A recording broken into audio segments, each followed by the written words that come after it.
this meeting to order of the Seward City Council.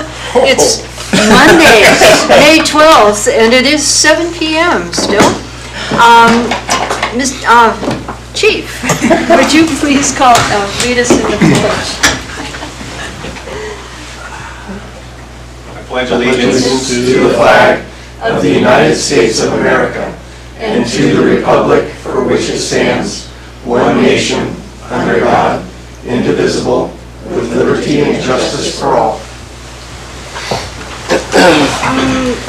And Mr. Clerk, would you please call the roll? Roll call for tonight's meeting. Finch? Here.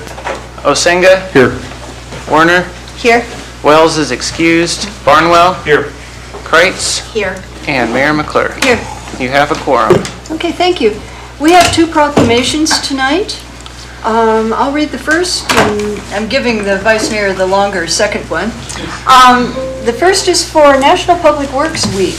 We got some Public Works people here. If you'd like to come up, or I could just read it and then you can come up and accept, it's a choice. National Public Works Week, May 18th through 24th, 2025. People, Purpose, Presence. Whereas the public works professionals focus on infrastructure, facilities, and services that are of vital importance to sustainable and resilient communities and to public health, high quality of life, and well-being of the people of the city of Seward.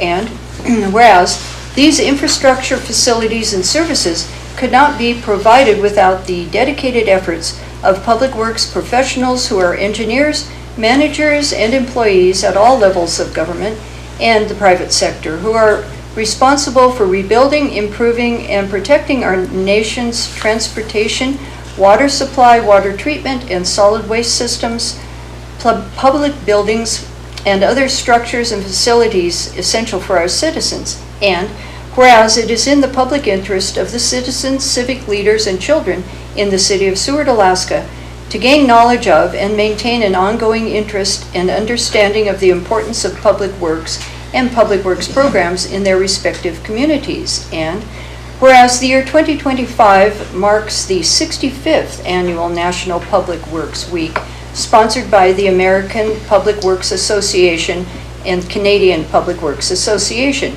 Be it now and therefore, I, Sue McClure, Mayor of the City of Seward, do hereby designate the week of May 18th through 24th, 2025 as National Public Works Week, dated this 12th day of May, 2025. Jason, you want to come up and get this? Okay, whoever comes up has to say a few words, so you can just talk to the camera there. Madam Mayor, council members, I just want to thank you guys for this proclamation and for your time. There's a lot of guys down at Public Works that make this happen, and all the jobs and tasks that were dealt. It's not any one person, it's a team effort. And we've got a really great crew down there that's great to work with, and we appreciate everything. So thank you very much. Thank you.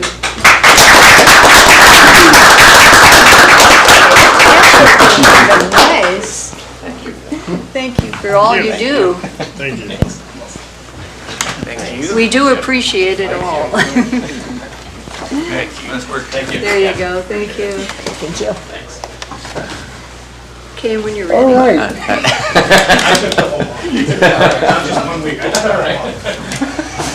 That's why it's longer. It is longer. Okay. Our second proclamation is for Building Safety Month, May of 2025.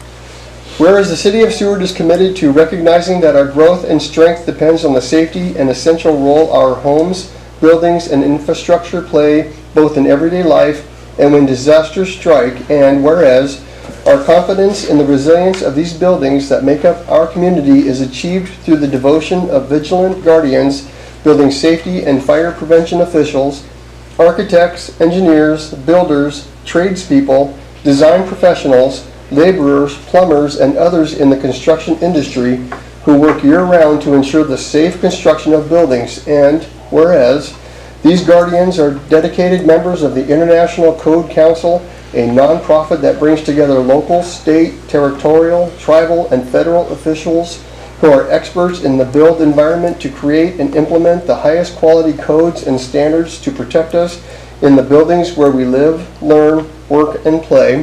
Whereas, these modern building codes and standards include safeguards to protect the public from hazards such as hurricanes, snowstorms, tornadoes, wildland fires, floods, and earthquakes. And whereas, Building Safety Month is sponsored by the International Code Council to remind the public about the critical role of our community's largely unknown protectors of public safety, our code officials, who assure us of safe, sustainable, and affordable buildings that are essential to our prosperity. And whereas, Game On, the theme for Building Safety Month 2025, encourages us all to get involved and raise awareness about building safety on a personal, local, and global scale. And whereas each year, in observance of Building Safety Month, people all over the world are asked to consider the commitment to improve building safety, resilience, and economic investment at home and in the community, and to acknowledge the essential service provided to all of us by local, state, tribal, territorial, and federal building safety and fire prevention departments in protecting lives and property. Now therefore, Sue McClure, Mayor of the City of Seward, does hereby proclaim the month of May 2025 as Building Safety Month, dated this 12th day of May in 2025. And Jeremy. Come on. You gotta come up. You gotta say something. There you go, sir. Thank you, members of council. Myself, fire department, we're out there working every day to make sure that everybody stays safe through the built environment. And this isn't just for us, it's for everybody, all the tradespeople, all out there trying to do a good job and keep everything sanitized and safe, and make sure our town is healthy. So everything we do is to keep the fire trucks inside the truck, that they are not outside. So thank you, everybody. Thank you. Yep. Thank you, Jeremy.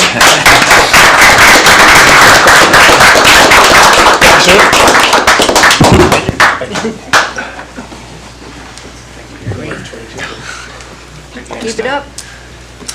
Okay, we're now to citizen comments on any subject except items scheduled for public hearing. We have no items for public hearing tonight. You'll have 3 minutes. I don't think we have to worry about the 36-minute total because there are not that many people here. There was a sign up for this, and people who have signed up get the first shot, and then I'll take hands. So, Mr. Clerk, has anyone signed in? Nobody is signed in to speak. Okay. Does anyone want to say anything on any subject? Oh, come on. Really? Okay. We're gonna get through this fast. Okay, I'll close the citizen comment part. There will be a 5-minute time for each person at the end of the meeting too. So I'll move to the approval of the agenda and the consent agenda. I'd ask for a motion to approve in a second, please. I'll move for the approval of tonight's agenda and consent agenda. I'll second. Okay, it's been moved and seconded. I have a couple of things to do on this. First of all, I want to note in number 7E, number 1, that the Public Works presentation by Public Works Director Doug will be postponed till another time when he's up and around better. So that's going to be removed. And then I personally am going to remove from new business B2, Resolution 2025-046. This was the request to name the airport, and I'm going to remove that till a later time, and in my closing comments I'll explain my logic on that. Are there any other changes? Okay, seeing none, we're ready to vote, Mr. Clerk. Voting on the approval of tonight's agenda and consent agenda as amended. Osenga? Yes. Finch? Finch? Yes. Barnwell? Yes. Kreitz? Yes. Warner? Yes. And Mayor McClure. Yes.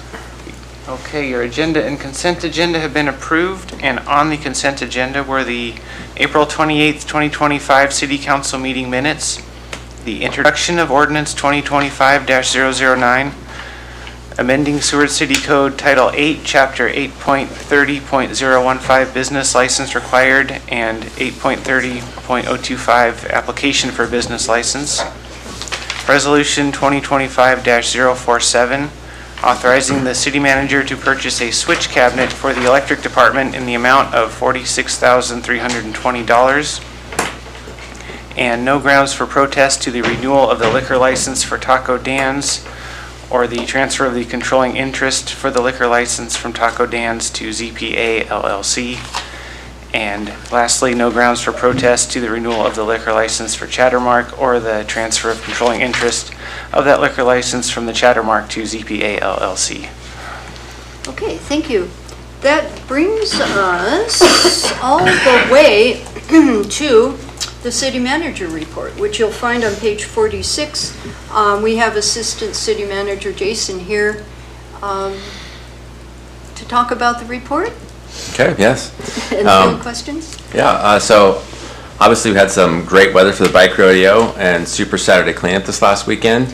And just getting some feedback from the departments. It was probably, people felt like it's probably one of the most successful ones they've had with the number of bike rodeo participants, and they went through like twice the hot dogs than they normally do, which is always a sure tale sign of good attendance, I guess.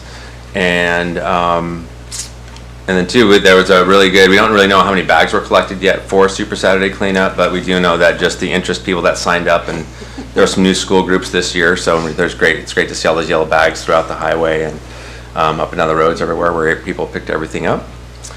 And it's also kind of the beginning of, although this nice weather is the beginning of construction season and seasonal maintenance. And there's a long list of seasonal maintenance pieces in there, but I did want to highlight a couple of things. Parks and Rec, with the assistance of Public Works and the Electric Department, got those new permanent restrooms in Williams Campground. Later in the season, they will be putting like a deck and a covered area over it, so it'll kind of look a little bit more complete, but that's an exciting addition to that campground instead of having like porta potties. So, and then the other major thing is that they will be painting the warehouse that sits next to the Chamber of Commerce there. I mean, we kind of have to now that they have that beautiful building sitting next to it, so we have to do something in the meantime till we can take care of that building. And a note in the report, our new HR director has changed the format from the way it used to be, but so instead of a list, she's going to give specific and recent updates as to like changes in departments and do it more in a narrative form versus just a list, because it's kind of hard to keep track of from month to month or meeting to meeting that way. But please let us know if there is any other information that you guys would like to see in that. And I just wanted to give kudos to Sully and the finance team as they're wrapping up their audit, which took place over the last few weeks. And it went really, really smooth, and it was their best audit in a number of years. So the department, the auditor said. So with no findings, I think we can just, so that's really good. So just congratulations to them for that. It's a lot of work. Excellent. And I'm happy to answer any questions. Yeah. Questions for Jason? Yeah, Bo. Yeah, I had a couple just that came to thought today was, because you guys are advertising for the 2 new positions for the electric department for utility billing, I can't remember what the other one is, but it's both in the utility billing area. Yeah. How, that one and then the financial contract we have with the firm, I can't remember the name of the firm. Utilisys? No, the for the financial, we have a contract with helping out and assisting our financial work. Yeah, that I think has been kind Has of that been terminated? I think we got some. We got some. Yeah, we're not working with that group anymore directly. And Carmen Jackson.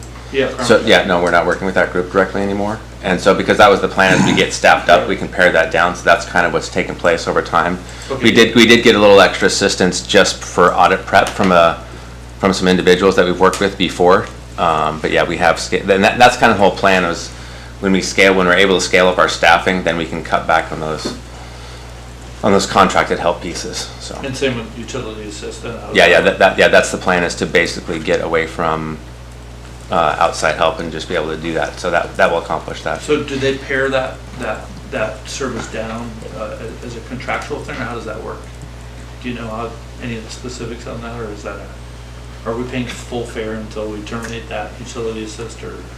That, I don't know what the plan is around that, like how that takes place over time, but I think once we get those people in place and we feel confident and they're trained and get them going, I mean, they'll do something there to get rid of that contract there, so. Yeah. Okay. And then. I don't know, Taylor could probably speak to that. You want me to come up or? Sure. Just talk from here? Sure. Yeah, sure. Okay. Madam Mayor, members of the council, so as far as Utilsys goes, we're currently under like an a la carte deal with them. So they're gonna continue to work with the water and sewer, but they're just doing the electric kind of on the side right now. And there's maybe some miscommunication in the past about renewing contracts or whatnot, so they're basically helping us out until we get that billing specialist position filled and trained up, and then we can just part ways. So if you know anyone that's looking to be a billing specialist, we're still waiting for people to apply for the job. Cool. Okay. Next. Third, last question, sorry. You had 3. That was 2. No, go ahead. That's what I forgot it now. The executive assistant for community development, was that in the budget, or how are we? Yeah. Okay, so Yeah. I forgot that we had actually budgeted an executive assistant. Yeah, no, that's always been there. It's just that person left, and so so we're just rehiring for that job. Oh. Yeah. Oh, okay. Yeah. So.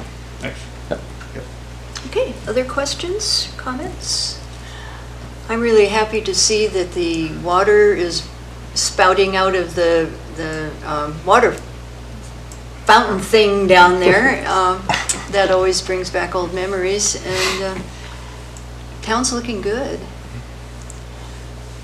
This could be a time for me to make a comment. I'm going to make a comment that I've been walking on the bike path a lot and talking to campers and other people down there. And I asked the lady, I don't know her name though, so I won't quote directly, but a lady who, she and her husband travel here often, stay in a camper while he does a job in Seward, and but they've traveled all over, she said, and that they consider Seward the most beautiful and well cared for place that they've ever stayed. So I was, it's nice to hear a compliment occasionally. And then I said, well, thank you. I happen to be the mayor. And then she was so excited about that. So I said I would, just kudos to everyone that keeps everything looking good in Seward, including the garbage pickup day, which was fun. Any other questions? Okay, I'll move along then to the city clerk report, and we've got a nice little report on that. If you'll find that on page 56. Yeah, we have an update on our student exchange with Obihiro Japan. I'll turn it over to our deputy city clerk, Jody. That's what I figured, yeah. Just so everybody's aware, we had 7 applicants that applied, and we went through the interview process the second week of April, and we chose 4 of them. And those 4 are Alta Liljemark, Logan Johnson, Jalen Kreitz, and Alex Fink. So we had our first meeting this past Wednesday and spent an hour and a half talking about the trip and answering a lot of questions, and they are really excited to go. So we'll probably have a few more meetings along the way. We're just waiting for Obihiro Japan to finish and conclude their interviews that they are doing today. And we'll find out who their applicants are, and then we can work on the rest of the process on the itinerary and the flights and everything from here on out. So Nice to have that back up and running too. And then in your packet, you also have information on each of the students that are attending, and it tells a little bit about each student. And pictures. And pictures. Pictures. So check out the packet in public if you want. Councilmember Barnwell. Who is going to assist the students? So this year I will not be traveling because I will be taking my son to college. Oh. So at that time, so Julie Kreitz will be attending Nice call. as the chaperone. Wow, okay. You have to learn to count to 50 to go in Japanese. Very nice, thank you for that. And keep us updated on it, please. Okay. Yeah. And Any questions other than that? Okay. We also have in our packet a city attorney report. The attorney isn't here today. It's on page 57 if you want to read about it. And hold your questions until the next meeting, right? Okay, which brings us to presentations, and we have one. The Alaska Sea Life Center's Johnny Fraser, who is reporting on measuring happiness in Seward. We need that, so come on up and maybe introduce yourself, because some of us don't know you.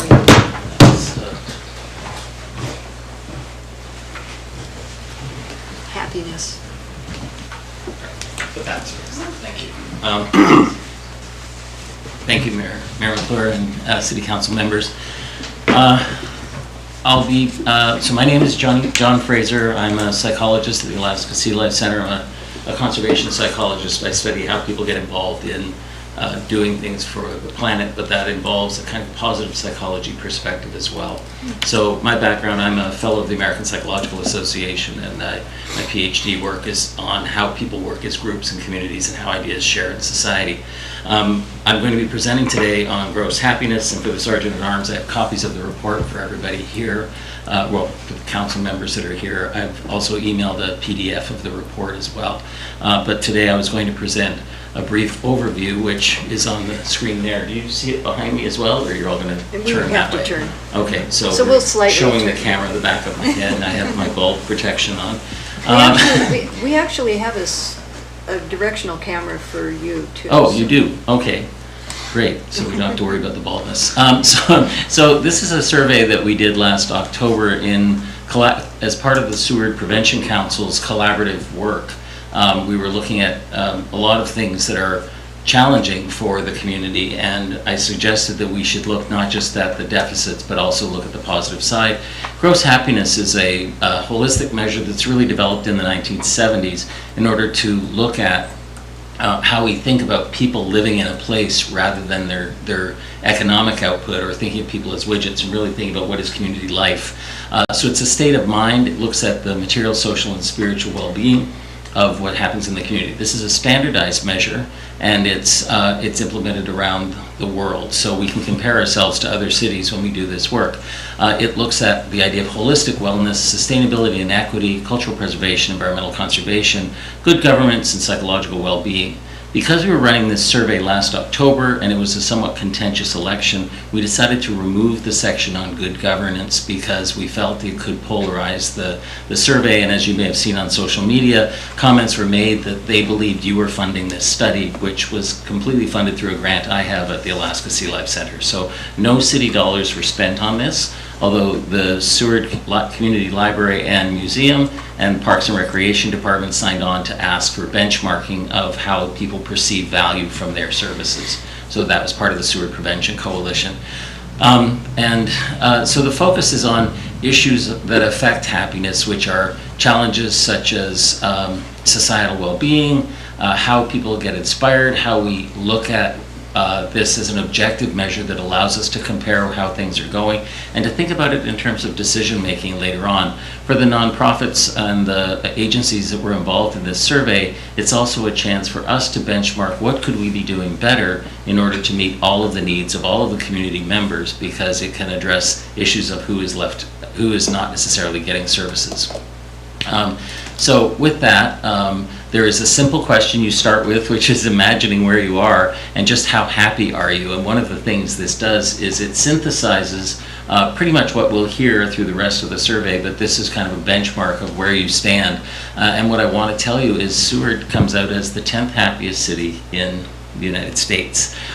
Juneau ranks at 57th and Anchorage at 58th, so out of 185 cities. So our score puts us just below Huntington Beach and above Bismarck, North Dakota. So I think it's interesting that our scores are that high, and there are some reasons for that that have to do with our how satisfied people are with their daily life. These numbers are very, very high. They feel that things are worthwhile in their lives. So you can see these numbers where the line is across the middle of the box is the median, the little X is the mode. And so it shows you that there's those things basically say people here are pretty satisfied with their life. The one thing I want you to note though is how anxious people feel. This is a kind of one thing that's pulling down our numbers. There is a sense of anxiety in this community, and this is about winter, full year-round residents.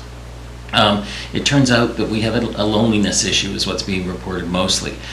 When people are asked if people in their life care about them, there is a sense of, well, people may feel that someone loves them that is near to them. There is a sense of isolation still in what's happening in our city, and that is an area that I think we should be concerned about as a community. As we've been talking with other people other organizations that participated in this survey, we've been thinking about some of the services and how they may promote groups that are already in groups, but not creating a welcoming place for people to join a group when they go to one of the programs that are going on. When we think about belonging, you can see that people feel quite strongly that they belong in the community, but the numbers at the top there are part of that loneliness issue. And then this, you can see this just tells you that people do feel they have direct love, but it means that couples, individuals that are living alone may not feel that they have a lot of feedback beyond that personal relationship, which is strange in a city this small, but something to think about. And lastly, one of the things where we score very high, though, is an engaged community. If you look at these numbers, volunteering your time to an organization, these are the real numbers in the survey, by the way. It was 259 people who answered the survey, slightly over 5% of our resident population from Lowell Point all the way up to Moose Pass. And so we see a high number of people volunteering at least once a month. And donations a little lower, not surprising because we're in the Northwest, but the volunteerism is very high in the city, and I think we should be proud of that, although I think there are, again, some places we could even move those numbers. And lastly, the time that people felt loved and yet lonely. You'll see that these two look very similar, and that's concerning. So I'm going to jump to a few more things. One of the reasons we score so high, it appears, and shouldn't surprise anybody, is our environment, the physical environment here. People are really proud of it. In fact, they report that they draw on this as their, to give them a sense of resilience. And so what's this mean when you look at this study? Now, I'd encourage you to actually read this because I was doing this in just a few minutes, but there's a so what for you folks as well. So each of the participating institutions, you'll see Seward Senior Center, the Seward Arts Council, they're all up there. Everybody got a score that shows people receive high value is the bright green on the left, and the thing on the right is don't know. The one next to it is really I don't get much from it, or I don't think the city gets a lot from it. These allow each of our organizations to think about how are we letting people know what we do, to what degree do we participate in community activities. And so this is benchmarking for each of the groups, including Parks and Rec, the museum, the library, the city council. There are some folks, these are normalized, by the way, which is why you have some showing a little over and a little under, but that's explained in the report.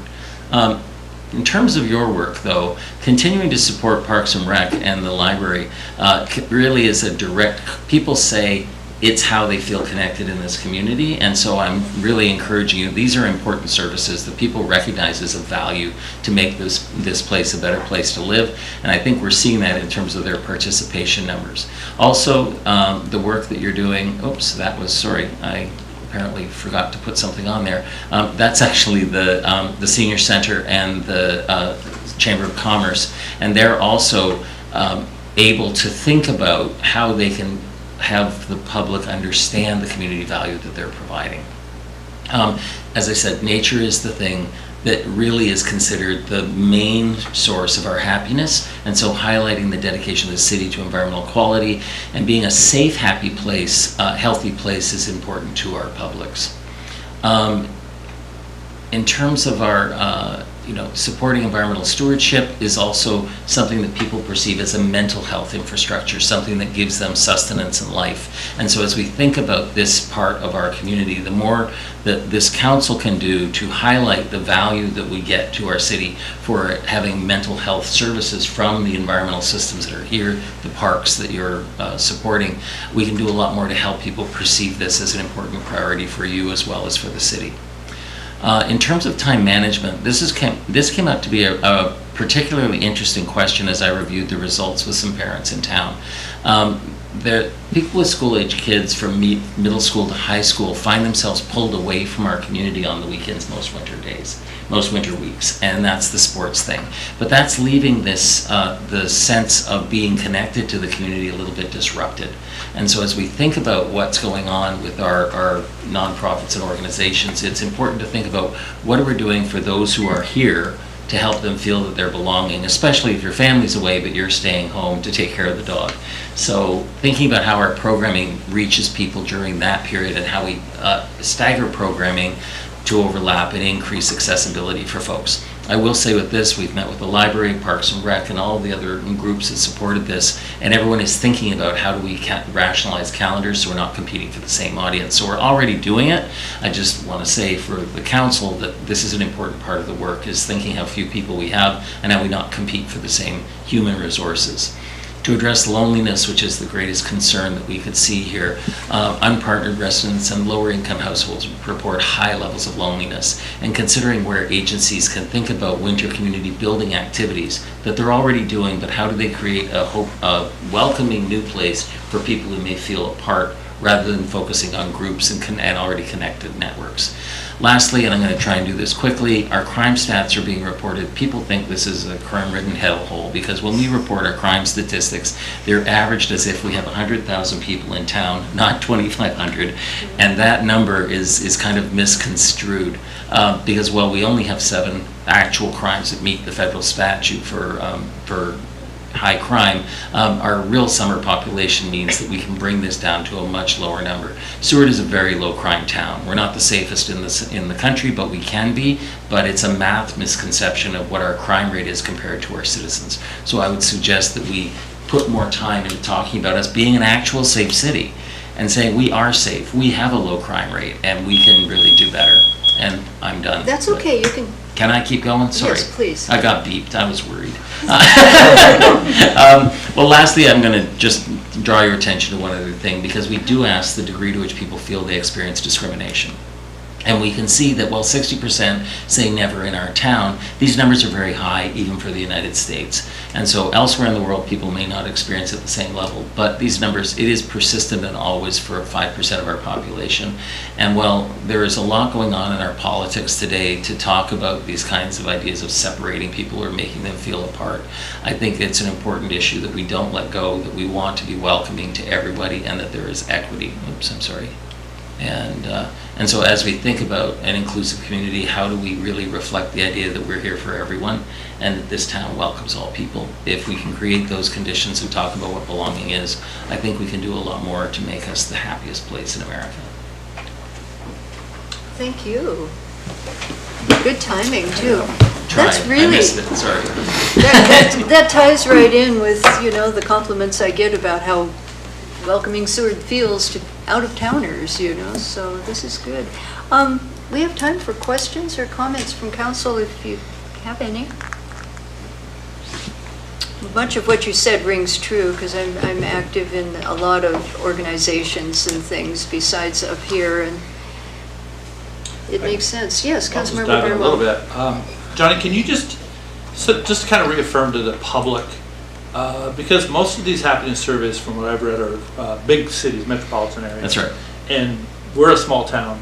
How can we be assured that the data you collected is accurate or reflects the true happiness of this? So statistically, we need to get a sample that's large enough to project for the community. This sample is 253 people participated in our survey. We did distribute it through your mailbox. Everybody got the little yellow card. Many of you threw them out, but I did know that we got a lot of responses. We are considered margin of error. We're within 6% margin of error, 95% confidence, which is a very high rate because our population is so small, our winter population is so small. So it has to do with the number of people that you survey. It has to be over 82 people to even make sure that you've got enough data there. But once you get up into the hundreds, for a community of this size, it's representative. Now, I also benchmarked it against our census data to look at diversity. We map to the census data. We did put in people who consider themselves mixed race, which the U.S. Census doesn't, but I did check for that as well. And so we we see some of those numbers, but we are an absolute match in these data, which is really confident. The two places where we were underrepresented were low income, very low income, and people who are digitally disconnected. The library tried to help us out. They had cards available to library users. They encouraged people to do the survey, but we still didn't get those numbers, and they reported that people felt that it was not okay. So what we did is what's a technique that's called bootstrapping, where you create an imputed data for low income and you overweight for anything where the people who responded from a low income bracket, to say the few people we have, we still have to count them for more in order to make sure we're recognizing where deficits may occur. And that's one of the reasons why the loneliness score goes up a little bit, because we're seeing that even though we don't have a huge number of people in by percent. And that was under 50,000. I used 2 breakpoints for the poverty level for those two, below poverty, and then the family living poverty wage is so it's under $50,000. But those are the benchmarks that I use, both race as well as family income.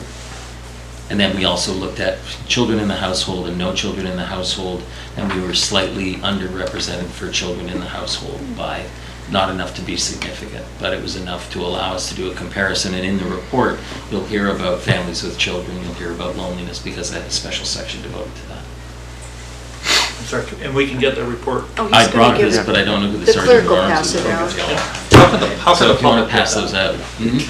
How can the public get access to that? Well, and the PDF was shared with you for this meeting, and I have it available from the Alaska Sea Life Center. It's really a sewer prevention coalition project that we did together, and so we haven't figured out where the best place to have it, but it is considered, as far as I'm concerned, a public report that if you would like to put in the meeting minutes, which is one of the reasons I brought it today, you're welcome to incorporate it in the meeting minutes. I have no objection to the report being posted. This is a public report. It was paid for by a grant. The information's on the inside. So, we would love the public to know it. We'd love the people who participated to share as well. Yeah, I'll talk to the clerk about. Yeah, and if you don't want to, I can post it on the website, on the Sea Life Center website, but it's really a city asset. Right. And I think, other folks in town, the chamber also has it, so they could also post it. Oh, okay. They were a participant, so Right. Chamber of Commerce is another participant in this project. And then for those people listening and watching, next time you get a card in the mail and you just throw it out, read it and see what it says, because you could have input on some important stuff if you read what that was about, so. Any other questions? Well, thank you very much. Thank you. For coming. So, we have no public hearings, and we're down to new business. We have one item. It's a resolution, Resolution 2025-045. Mr. Clerk, could you please read that? Resolution 2025-045, authorizing the city manager to purchase a Toyota forklift for the electric department warehouse in the amount of $43,965 and appropriating funds. Okay, you'll find that on page 59 of the packet. I need a motion to approve and a second, please. I'll move for the approval of Resolution 2025-045. I'll second. It's been multiply seconded. Okay. Administration, tell us about this, please. Yeah, I'll have Taylor Crocker come speak to this. Madam Mayor, members of the council, so I have to own this one. I landed in Seward at the beginning of July last year, pretty much when Mount Marathon kicked off. Was told I think I had a month or two to get the budget set, so I asked everyone, what kind of equipment do we need, kind of went through our list. Our current forklift is a 2014. I did not know that it already went through a set of batteries, which are $10,000 a pop. And I don't know if you've been to Lowe's or Home Depot, but it's the kind of forklift that you ride on. And you go up with a pallet jack, and then you slide it through the pallet, and then you bring it down with you, which isn't a problem. But in the warehouse, that leads to like an Austin Power situation when you have like the steamroller and you're having to do the turnaround in the hallway, because it's not wide enough in between the pallet racks. And then we were having our monthly safety meeting, and I always ask anyone if we have any safety concerns, and they're like, well, the current battery's dying, and then you can get stuck in the air. And so anyway, I did my due diligence on this because I was thinking, man, like renting a forklift can't cost that much. Well, it's like $1,400 a month, and then for the battery charger, it's additional $200, so it's $1,600 a month. And then I asked how much it was to purchase it, and I think it's like the $46,000 that's in here. And so basically, in 2.5 years, we would pay for a forklift by renting one. And so, with your permission, I'd like to just buy a new one and then try to auction off the failing one that we currently have, and that's how this landed in tonight's meeting. Okay, thank you. And this is on as a resolution because, just for the public, it wasn't budgeted. Usually when things are budgeted under, I believe it's what, $50,000? Well, anyway, they don't require a resolution, but that's why this is a resolution. Council, any comments, questions, concerns? Councilmember Barnwell. I haven't talked all day, so I have to come in. I have to say, I was appalled at the price sticker on this. And then I did a Google search on a new Toyota forklift. And I had no idea forklifts were $44,000. So it looks like a reasonable price from the Google search I did, so.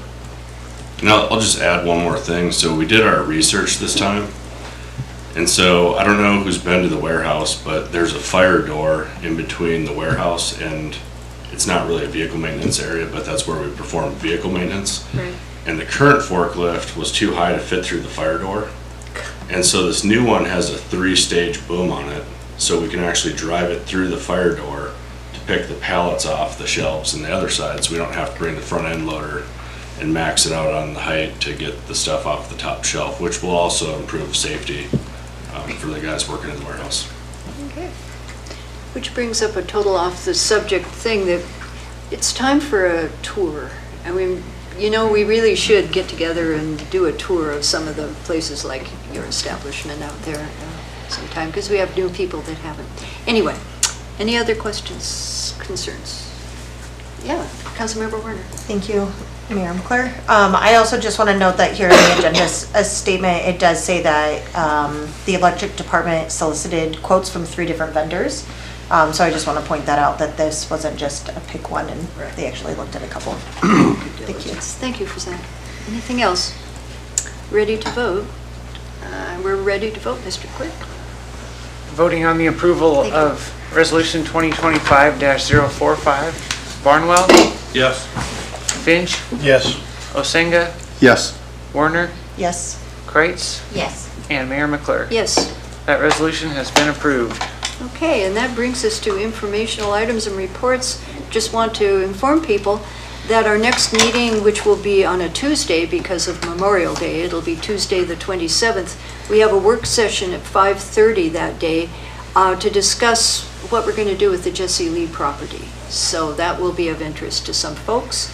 And then the council meeting will be at 7, which brings us now to citizen comments. This is your other shot at commenting if you choose, and you can have 5 minutes. Just gotta let me know you want to. And nobody wants to, so we'll move on to council and excuse me, administration comments and responses to citizen comments, and I'll start with Mr. Bickling. Yeah, I just want to thank all the city staff, because as you said, a lot of people do a lot of work to get this town like de-winterized and cleaned up, and clean parking lots and mow lawns and fertilize things and fix facilities. And so we do have a really hard-working staff in all of our departments to do that. So I just appreciate all their work, and because things are moving pretty good here. This last weekend was kind of a busy weekend. This next weekend is going to be a really busy weekend, and we're rolling into it. So, yeah. Okay, thank you. Councilmember Kreitz, I'll start with you, please. Not much. I appreciate the presentation. That was good information. Thank you. Okay, Councilmember Warner. Thank you. I also want to say thank you to Mr. Frazier for the presentation. It's a pretty interesting report. I've looked at it a couple of times and heard it presented a few different spots. So thank you so much for that. Appreciate it. And then I also just want to echo, it's getting busier out there, and I just want everybody to make sure they're remembering to be safe, be cautious, kids riding bikes, kids walking around, and getting a little bit of independence with the summer season. So just keep an eye out. Thanks. Councilmember Finch. Thank you, Madam Mayor. Appreciate the presentation. I'd like to thank everybody in the street department and public works, because you had a mild winter, but there's still a lot of stuff to clean up. You guys are doing a good job. And just everybody be safe, be realizing that bears are coming. So they're already out and about playing. So that's about it. Okay, thanks. Councilmember Barnwell. Oh, come on.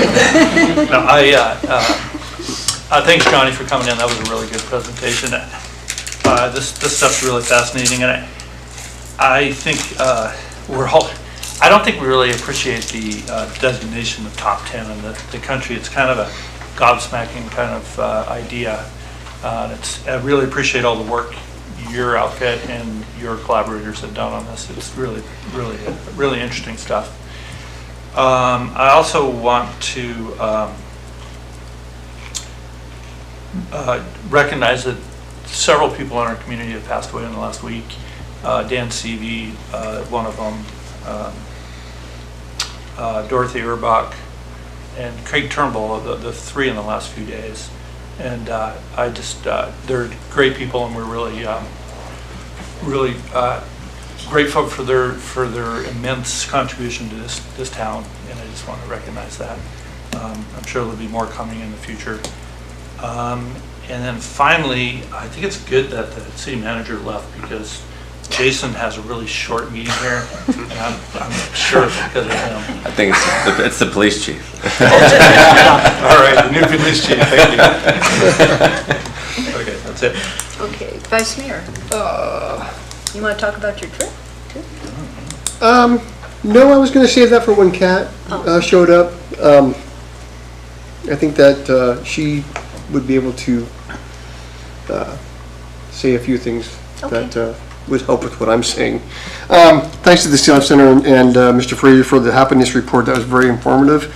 And I'd just like to agree that Seward is a special place. And from the people that cleaned up on Super Saturday to all the people that work for the city, I think that the hard work that they put in to keep it that way is great. And I thank each and every one of them for that effort.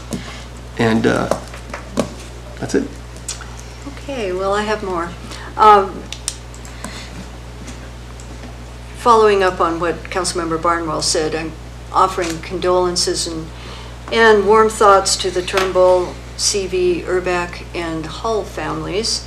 We lost a lot of Seward history right there, and it was especially a shock to learn that Dan Seavey died, he was a special friend. And the reason I pulled the naming of the airport resolution was this was something that he had been asking me to try to get through for quite some time, and so we finally got it together, and he was supposed to be here tonight to explain about that, and I just couldn't deal with that right now. So I think I'll be bringing it back at some time, but maybe get more public input on the reasons that we wanted to name the airport after Lenny Gilliland, but not tonight.